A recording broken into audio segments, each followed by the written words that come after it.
Muito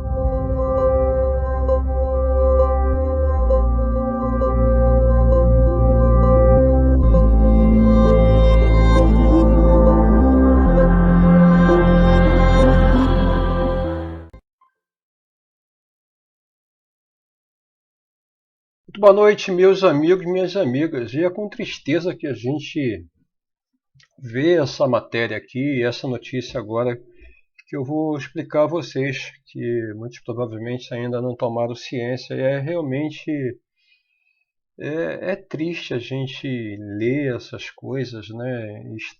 Pensando que a gente está numa república séria, pensando que nós temos forças armadas que respeitam a democracia em função das suas obrigações constitucionais, mas a gente descobre que não é nada disso. Nós estamos aqui no Viu Mundo, aliás, um veículo de comunicação muito legal e muito atual que vale a pena ler.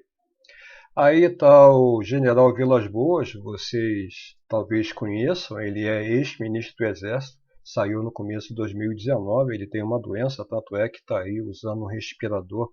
Está o Bolsonaro, está os outros generais lá no fundo, está o defenestrado agora, Sérgio Moro também. É uma dessas figuras da República emblemáticas. Na verdade, a gente tem que reconhecer que desde a democratização do país, sempre pairou uma ameaça autoritária vindo dos militares. Durante todo esse curto período democrático, que, na minha opinião, acabou de ser encerrado agora com a eleição de Jair Messias Bolsonaro. A gente está numa pseudo-democracia. Alguns vão dizer, mas como pseudo-democracia, está tudo funcionando, né? O STF está funcionando, a Câmara de Deputados está funcionando, o Senado está funcionando, o Parlamento, as instituições estão todas funcionando. Estão todas funcionando, é verdade. Mas estão todas tuteladas. Estão todas tuteladas. A PGR está tutelada, nós temos lá o ministro Aras, subalterno do presidente Jair Messias Bolsonaro. A Polícia Federal também está literalmente aquartelada lá também por Bolsonaro. Veja os processos que começou a pipocar com o Moro denunciando as interferências do presidente Bolsonaro na indicação de nomes para a BF. Para a PF? O que aconteceu? Nada. Você sabe o que aconteceu? Você sabe que andamento foi dado àqueles processos? Eu não sei. A princípio, absolutamente nenhum. Nós temos o MPF também envolvido com essa sujeirada toda da Lava Jato, uma coisa grotesca, vergonhosa para o país. Agora o New York Times deu repercussão a isso, literalmente destruindo a Lava Jato. Mas quando destrói a Lava Jato e enaltece e mostra que o Luiz Inácio Lula da Silva foi totalmente injustiçado, também mostra a que nível chegou a promiscuidade das instituições no país, aqui no Brasil. Enquanto cidadão, eu vejo isso com muito pesar, primeiramente com muito pesar, e em segundo lugar com revolta, porque eu não pensei que o país, ainda passado tantos anos da morte de Tancredo Neves e de outras lideranças que fizeram com que a gente emergisse do regime militar, do regime ditatorial, a gente viesse ainda a passar por isso, por conspirações que lançaram Jair Messias Bolsonaro da presidência da República. Agora fiquei sabendo, não tinha nem sabido, o lançamento da própria candidatura do Bolsonaro foi lá em 2014, numa instituição militar. Então é muito invasivo a gente ler sobre essas coisas enquanto cidadão, entendeu? Enquanto cidadão, enquanto brasileiro, não é? Está literalmente sendo enganado o tempo todo, está literalmente sendo vítima de servidores públicos.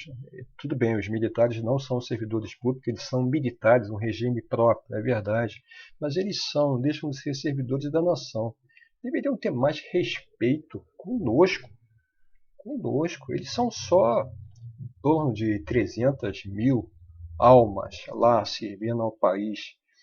Se servem bem ou mal, a história mostra que nem sempre foi tão bem assim. Aliás, em muitos momentos foi a desfavor do povo brasileiro, como, por exemplo, no sufocamento de alguma das revoltas, como a de Canudos.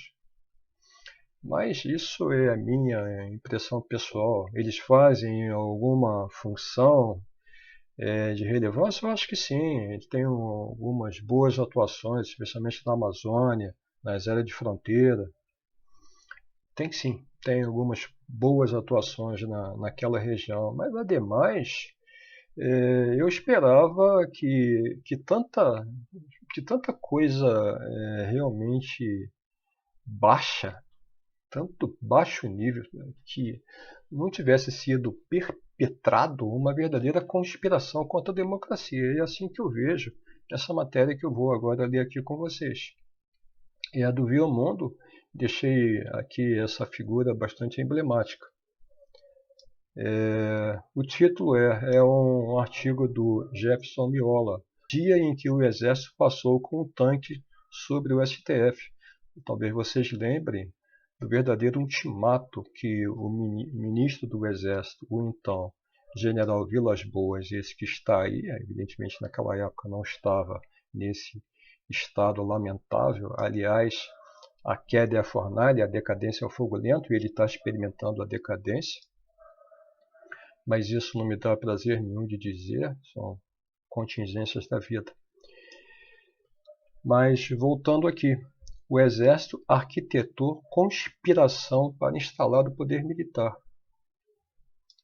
É um texto muito bom, é do blog dele, por Jefferson Miola, em seu blog, ou seja, o blog do Jefferson Miola, mas nós estamos aqui no Viu Mundo. Estão dissipadas as dúvidas a respeito do papel das Forças Armadas no longo e secreto processo para a tomada de poder no Brasil por meio de um golpe suave e silencioso. Golpe suave e silencioso é uma modalidade de golpe. Na verdade, essa modalidade foi experimentada na Primavera Árabe, aconteceu a mesma coisa, e quem arquitetou esse modelo foi um americano chamado Gene Sharp. É um golpe onde se utiliza, por exemplo, a simbologia nacional para, então, você promover um golpe onde não há derramamento de sangue, onde há uma subversão do processo político feito, evidentemente, o principal veículo disso são as mentiras, as fake news, e, no outro momento, a simbologia nacional. No caso brasileiro, eu vejo como um profundo desgosto ver que eles utilizaram as cores da nossa bandeira, as cores da bandeira verde e amarelo. Não as utilizaram como um símbolo do patriotismo do povo brasileiro, até porque o povo brasileiro não está nem aí para patriotismo. É um povo que realmente não cultua isso, como acontece, por exemplo, com o povo americano. Você vai nos Estados Unidos, especialmente nas cidades onde tem residências, né? Nos Estados Unidos tem muitas residências. Eu, por exemplo, estive em algumas das cidades americanas. Você vê as bandeiras por tudo quanto é lado. Aquilo é patriotismo. Aqui não. Aqui simplesmente serviu as cores verde e amarelo como um instrumento de uma facção que pretendeu e tomou o poder. Então, é o tal golpe silencioso, o golpe suave. Então, foi isso. O general Vilas Boas, segue o texto, confessou que a ameaça ao STF em 3 de abril de 2018, com o objetivo de emparedar a Suprema Corte para impedi-la de se decidir contra a prisão ilegal de Luiz Inácio Lula da Silva, não foi uma decisão exclusiva dele, mas de todo o alto comando do Exército, fato que é muito mais grave, é óbvio, né? Porque se fosse uma decisão monocrática dele, a revelia do alto comando do Exército seria ele, ministro, tomando essa decisão, mas nem foi. Ele mesmo declarou isso, ele está escrevendo agora um livro, e foi uma decisão de todos eles, ou seja, eles na realidade romperam com a ordem institucional. É uma decisão, portanto, institucional do Exército Brasileiro contra o Estado de Direito e a democracia. Os comandantes se arvoraram arbitrariamente o direito de atuarem como poder acima do poder civil concebido na Constituição de 1988.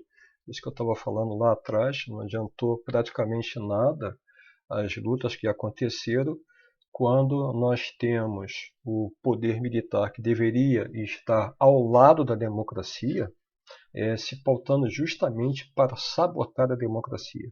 E foi isso justamente que eles fizeram. Pelo menos em sendo inteiramente verossímil o texto do Jefferson Amiola, que eu acredito que o seja. Numa democracia, tais comandantes militares estariam presos por sedição e atentado à ordem constitucional. Aconteceu no Uruguai, generais foram presos, no Chile também, na Argentina, mas aqui no Brasil nada acontece. Aqui, na realidade, essa questão toda da ditadura foi muito mal conduzida. Passou-se o pano.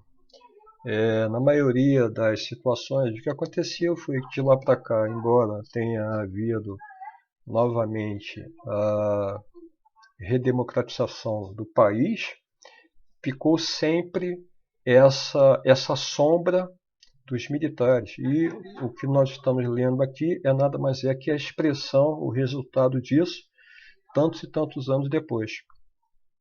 Numa democracia, repito, tais comandantes militares estariam presos por sedição e atentado à ordem constitucional. Você tem alguma dúvida disso? Nenhuma dúvida. Os comandantes arquitetaram institucionalmente a conspiração contra o poder civil para instituírem no lugar um poder militar. Tudo no modo neogolpista ao estilo século XXI, sem disparar um único tiro de fuzil e nem ocupar as ruas com tanques. É o tal do golpe suave. Na visão delirante e autoelogiosa que fazem de si mesmo, eles reivindicam que dessa vez regressaram ao poder pela via eleitoral. Se vangloria, o que é mais triste ainda, né?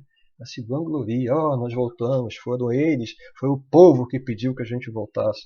Como se fosse constitucional a participação deles na política. É claro que é inconstitucional. Eles não podem, evidentemente, estar participando da política. Mas agora, como está acontecendo, nós temos o general da ativa, nós temos 11 mil militares em todas as esferas do poder, do primeiro, segundo escalão, autarquia, empresas estatais e tudo mais. Em tudo quanto é lugar agora tem militar. Na verdade, é o Estado militar. Na visão delirante, repetindo e autoelogiosa que fazem de si mesmo, eles reivindicam que dessa vez regressaram ao poder pela via eleitoral, SIC, como se fosse constitucional a participação deles na política. Daqui em diante, sentindo-se legitimados, não hesitarão em evoluir para uma ditadura democraticamente eleita. Isso está muito longe. O presidente Jair Messias Bolsonaro, em 2019, foi lá em frente do Exército, lá do quartel-general do Exército, disse que, querendo fechar o STF e outras loucuras mais. Hoje em dia ele já não fala tanto isso, mas naquela época ele falava. Hoje ele está mais light agora, já não tem mais os filhos dele, criando confusão, não tem mais nada. É só ele e os militares todos lá governando o país. Pouco a pouco vai ficando comprovada e documentada a atuação conspirativa do Exército na dinâmica golpista que culminou na eleição de Bolsonaro à presidência para viabilizar a volta, entre aspas, democrática dos militares ao poder. Eleger Bolsonaro na eleição presidencial de 2018 era o projeto secreto acalentado pela cúpula militar desde muitos anos antes. O fascista miliciano do escritório do crime, quem está dizendo aqui é o articulista, ofereceu a eles popularidade e voto, e eles sempre souberam que estavam enganchados num miliciano raiz, mas isso não foi obstáculo para seguirem o plano. Afinal, tratava-se de saquear um butim chamado Brasil. Saquear um butim chamado Brasil. Quando você vê essas matérias todas aí mostrando como eles dobraram de salário, estão lá ganhando DAS mais DAS, os gastos de milhões com comida. Hoje mesmo a gente publicou um vídeo com 80 mil latinhas de cerveja compradas, 700 mil quilos de picanha. Nós estamos em plena pandemia, nós estamos num país empobrecido, nós estamos com uma economia destruída e essa gastança toda é a referência que se faz aqui. Trata-se de saquear um butim chamado Brasil. Ainda não estão disponíveis estudos acerca da genealogia exata desse processo. É sabido, entretanto, que a politização e ideologização com forte conteúdo antipetista e anticomunista nunca deixou de acontecer nos quartéis, mesmo depois do fim da ditadura em 1985. A partir do período final do governo Lula e durante o governo Dilma, generais que hoje estão no poder, como Augusto Heleno, Mourão e outros, todos estão lá, esticaram a corda para testar a reação do poder civil à movimentação militar em marcha. Eles viviam dando declarações, Mourão, entre eles. O poder civil fingia que nada estava acontecendo. O resultado é isso tudo que está acontecendo agora. E agora, isso que você está sabendo e que eu também fiquei sabendo. A impunidade os encorajou a seguirem o plano, esgarçando progressivamente os limites da ordem instituída. É sempre assim. Se você não pune, não dá o exemplo, não corta logo pela raiz, o que acontece é que criam asa. E criaram asa. Aqui no Brasil acontece muito isso. Ainda está por ser desvelado como eles atuaram na espiral de desestabilização política do Brasil e na preparação da Lava Jato, 2012, na jornada de 2013 e 2014.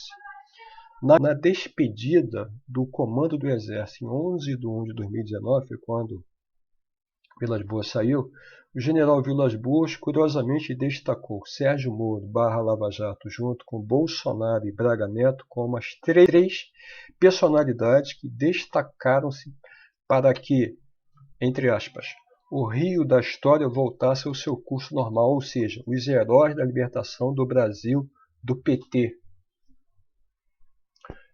Eu acho que dá para você entender até que ponto essa coisa chegou. O marco temporal do plano de poder dos militares é o dia 29 de novembro de 2014, quando Bolsonaro lançou-se candidato à presidência para a eleição de 2028 no pátio da AMAN, Academia Militar do Águia Negra. Eu não sabia disso. Eu estou sabendo aqui por esse excelente artigo. Lá ele foi ovacionado pelos aspirantes fardados com o traje do Exército Brasileiro, aos gritos de líder, líder, líder. Tem um vídeo. Segundo a letra da Constituição e das leis, trata-se de um crime. É óbvio que trata-se de um crime. Este ato político partidário ilegal ou criminoso de militares, que tem o agravante de ter sido promovido numa unidade militar, jamais teria acontecido sem o consentimento ou sem o conhecimento dos comandos superiores do Exército das Forças Armadas. É evidente, né? Assim como a participação do Bolsonaro, já presidente, nos atos, e ele classifica aqui no texto, de terroristas que pediam o fechamento do Congresso e do STF na frente do Exército em 19 de abril de 2020, foram consentidos pelo comando do Exército Brasileiro. Evidentemente, né?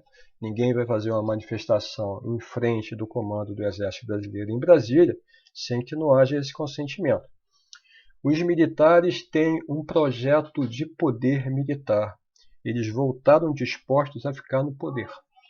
Além de ministérios estatais, empresas públicas, são mais de 11 mil militares comissionados em cargos e funções civis, como eu já falei.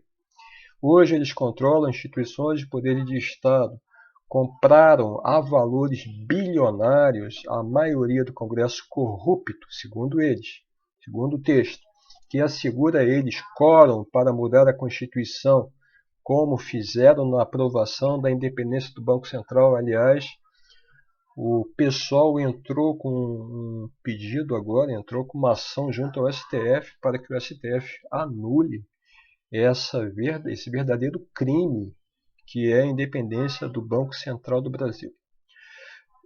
Além disso, os militares tutelam a PGR, a PF, o STF, os tribunais, as polícias militares estaduais, etc.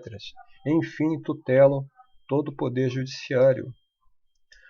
O anúncio do ministro Gilmar Mendes de que a suspeição de Moura não abrange todos os processos do Lula, com o que o ex-presidente continuará inelegível em 2021, é resultado do arranjo em construção pela magistocracia com os estamentos castrenses. É tutela do judiciário na veia. A confirmação de que o Exército Brasileiro institucionalmente opera para avançar seu projeto de poder militar obriga a esquerda e os setores democráticos a enfrentarem com absoluta centralidade a questão militar. Já não é mais uma questão quase pelo o texto, pela análise feita entre uma luta eterna entre a esquerda e a direita, mas simplesmente por uma questão que nós temos agora o peso militar sendo colocado e tentando destroçar a democracia no país. A escalada militar é uma realidade inexorável. O risco do país evoluir para uma ditadura fascista militar é rigorosamente concreto. A confissão do general conspirador Vilas Boas de que ele emparedou o STF com o respaldo de todo o alto comando do Exército Brasileiro é sinal de que a realidade brasileira é mais aterrorizante que o pior dos piores pesadelos poderiam sugerir. E eu assino embaixo. É justamente isso. Isso realmente que nos deixa extremamente envergonhados e tristes. Nós vemos agora nos Estados Unidos, por exemplo, todo esse episódio envolvendo o presidente Trump, que também lá queria virar a mesa, permanecer no poder, alegou fraude, incitou no dia 6 de janeiro que os seus simpatizantes invadissem o Capitólio, ameaçaram o Mike Pence, que é o vice-presidente da República, inclusive com expressões como enforque Mike Pence e outras coisas mais.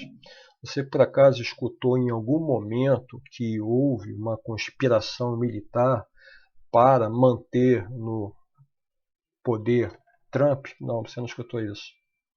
Você não escutou? Você não ouviu nenhuma matéria. Aliás, se você olhar toda a mídia em referência aos Estados Unidos nas questões de política, você não vê a expressão militar. Militar lá não opina, militar lá está na posição deles. Eles estão fazendo o papel constitucional deles. Infelizmente aqui no Brasil não. Desde sempre os militares estão, vez por outra, no noticiário, e agora mais do que nunca. E isso me causa realmente muita tristeza e me causa muita raiva, porque quando a gente vê as nações civilizadas como os Estados Unidos, agora com a eleição de Joe Biden, eu realmente sinto inveja que isso não aconteça aqui na minha pátria. A ameaça fascista no Brasil subiu de patamar com essa revelação, a revelação do Vilas Boas. Não se trata mais de uma disputa entre a democracia e a ditadura, mas de uma guerra de vida ou morte entre o poder civil e o poder militar. O risco de uma regressão medieval de recorte militar fascista no Brasil é muito real. Eu acho que a conclusão é mais do que justa, é muito real.